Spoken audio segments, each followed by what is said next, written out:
Welcome to the deep dive. We're here to cut through the noise and really get to the insights that matter for you. Now, think about this common belief, one many of us just accept as we get older. You know, that after 60, maybe 65, your muscles just inevitably decline, that you're bound to lose strength, become more fragile. And the best advice is just, well, take it easy. But what if I told you that this idea, this widely accepted wisdom about aging and muscle loss, what if it's fundamentally flawed? Maybe even dangerously so.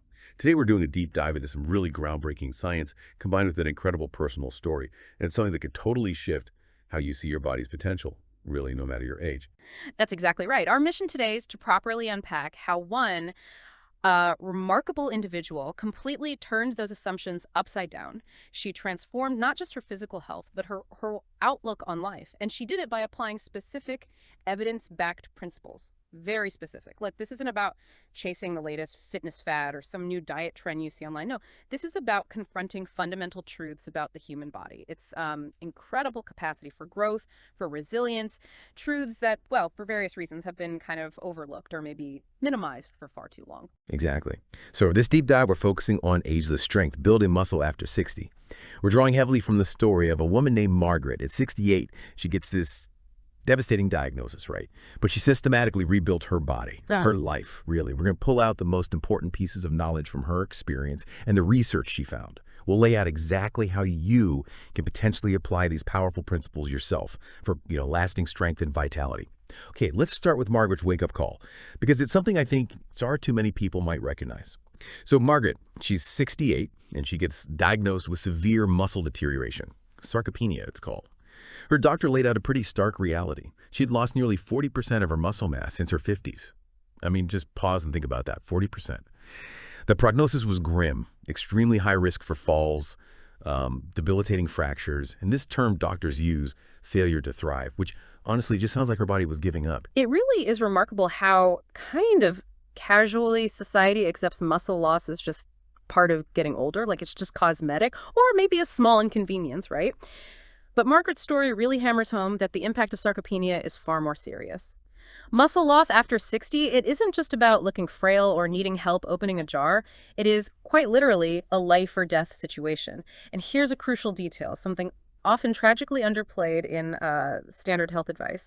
Every single pound of muscle you lose increases your risk of death by 10%. 10% per pound. Wow. Yeah. It's not just about strength, it's fundamental biological resilience. And this really highlights a gap, maybe, where general health guidelines haven't fully grasped muscle mass as a vital factor for longevity. They often focus on other things. This puts Margaret's diagnosis and really the whole issue of sarcopenia into a much starker light, more urgent. That 10% statistic, that really is shocking when you let it sink in. Yeah.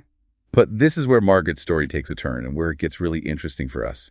Faced with this grim outlook, she didn't just accept it. No, she decided to challenge it all.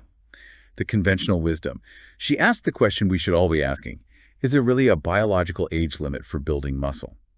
Okay, let's unpack this a bit. Yeah, and what's so striking from the latest research is how directly it clashes with those old narratives. The take it easy, act your age kind of advice. There's groundbreaking science out there that completely shatters those myths. Take this amazing study from the University of Alabama. They followed men and women, right, in their 70s and 80s, put them through a focused resistance training program, and the findings were, well, honestly astonishing. These seniors gained muscle mass at nearly the same rate as people in their 20s. The same rate as 20-somethings. Practically identical. Some participants increased their strength by over 200% in just 12 weeks. 200%. Yeah. It's not some tiny improvement. It's a dramatic reversal of what we thought was possible biologically. Okay, thinking about someone in their 70s or 80s boosting their strength by 200% in 3 months. That just fundamentally changes the whole conversation about aging, doesn't it? It really makes you question those assumptions we all carry around. But if this information is out there and the results are so dramatic, why isn't this common knowledge? Why aren't we hearing this loud and clear from our doctors more often? Is it just outdated thinking or something else? That's a really critical question, and it points towards maybe a less obvious factor, something systemic, perhaps a bit uncomfortable to talk about.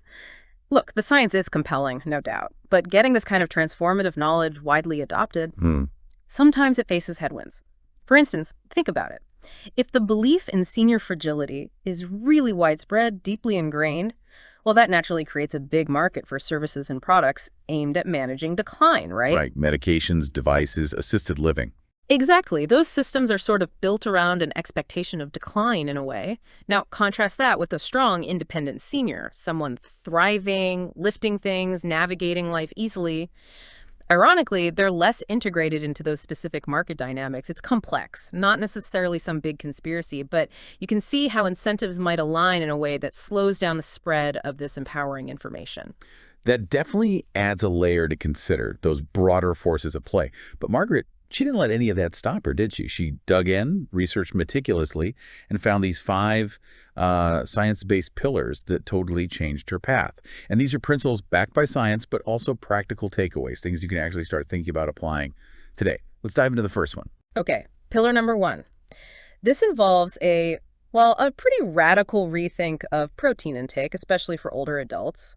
And it introduces this absolutely critical concept, the leucine threshold. Dr. Stuart Phillips at McMaster University, his research brought something really counterintuitive to light. Older adults actually need more protein than younger people to effectively trigger muscle growth. More protein, not less. Exactly. Not less, like many traditional guides for seniors might suggest. That's just wrong. That's a huge shift from what most of us learned. Okay, give us some numbers. How much more are we talking? Well, the standard recommendation, it's usually around 0.8 grams of protein per kilogram of body weight. Right. But Dr. Phillips's research clearly shows that adults over 65 need at least 1.2 to 1.6 grams per kilogram. And honestly, probably closer to 2 grams per kilogram if you're actively trying to build muscle. Okay, so let's make that real. For someone who weighs, say, 150 pounds, that translates to aiming for about 135 grams of protein a day. That's a lot more than most people are getting, I'd guess. It is. And here's where the real nuance comes in, the game changer, really. It's not just about the total protein you eat over the whole day. Critically, it's about hitting this leucine threshold at each meal. Leucine threshold. Okay, what's leucine? Leucine is an essential amino acid. Think of it like a specific key, okay? It unlocks your body's muscle-building machinery. Research shows seniors need about 2.5 to 3 grams of leucine at each meal to really kickstart muscle protein synthesis. Which is the actual process of building muscle tissue. Exactly. Leucine is like the on switch. Without enough of it in one go, your body just doesn't get that strong signal to build. And the problem, most typical senior meals, maybe a small piece of chicken, a bowl of cereal, they often only have about 1 gram of leucine. Not enough. Margaret herself, once she started trapping this and upping her leucine intake, she reported soaring energy, much better recovery. Her muscles were finally getting the message. That insight about the leucine threshold, wow, that's incredibly powerful and actually quite practical, right? Yeah. Something people can focus on. Okay, pillar number 2. Margaret found this one from maybe an unexpected place, a powerlifting coach. Yeah. And his advice to her was so direct. He said, and I'm quoting here, "Margaret, your muscles don't know how old you are. They only know tension. And if you want them to grow, you have to give them a reason." Yeah. Which led her straight to embracing this fundamental principle, progressive overload. Progressive overload.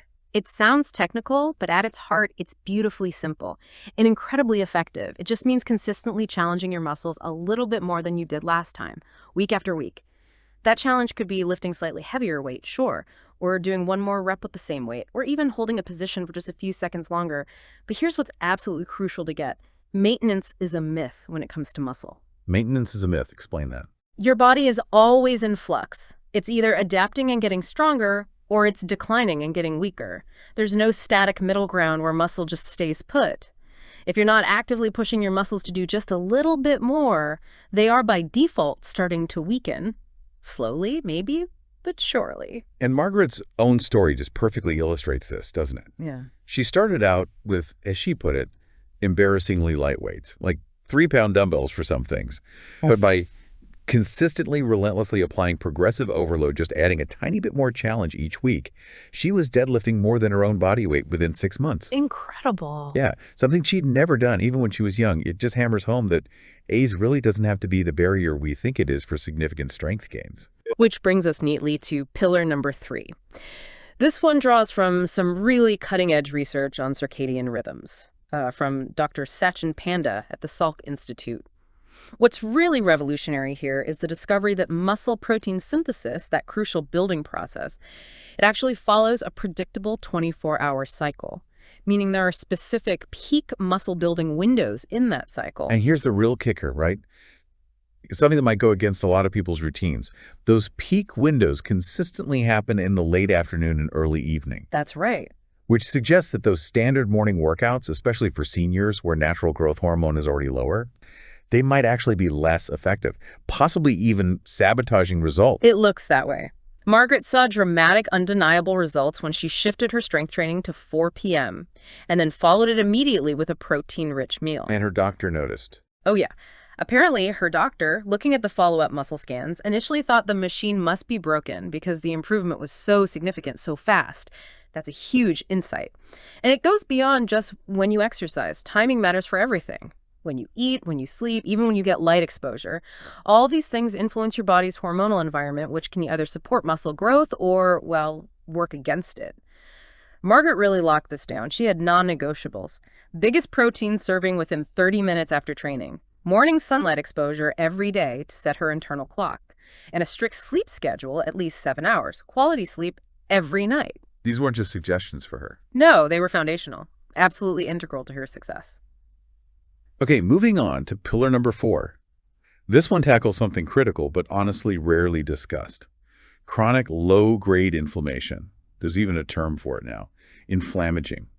Think of it like constant static interference buzzing on your muscle-building signals. It makes progress an uphill battle no matter how well you eat or train otherwise. Yeah, and what's often missed is how common diets, especially maybe typical senior diets, unwittingly fuel this problem.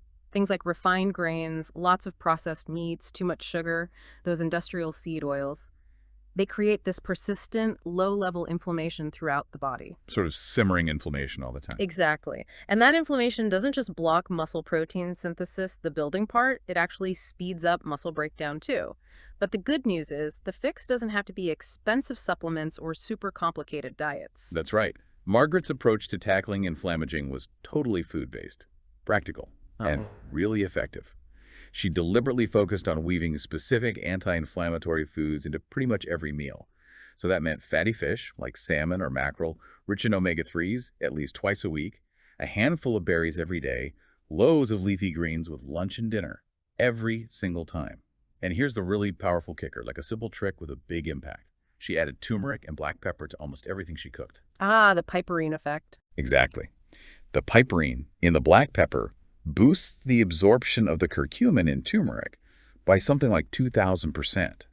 Turns regular food into potent anti-inflammatory stuff. And the results were quick, weren't they? Within just 3 weeks of making these dietary changes, Margaret noticed real, tangible benefits. Her post-workout soreness went way down. Her sleep got much better. And crucially, her strength gains actually accelerated. You could see it in her numbers. Her body could finally focus its resources on building and repairing muscle instead of constantly fighting that background inflammation. Which brings us to the final pillar, number 5.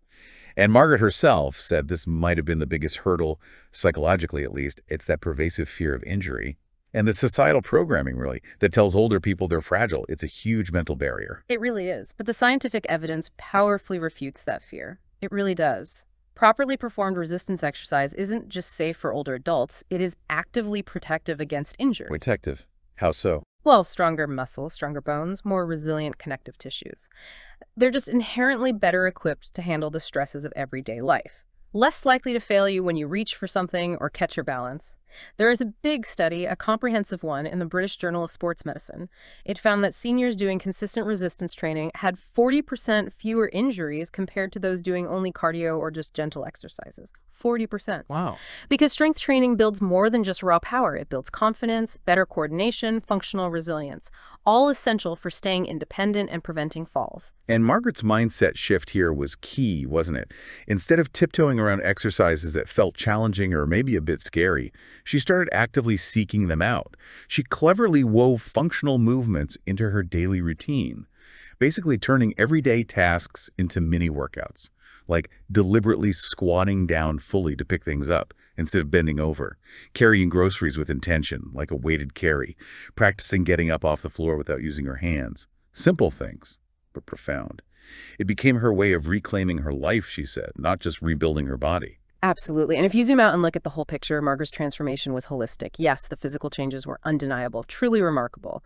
20 pounds of new muscle, bone density improvements that shocked her doctor, energy levels like she was in her 40s again. Just incredible results. But arguably, the most profound shift was mental and emotional.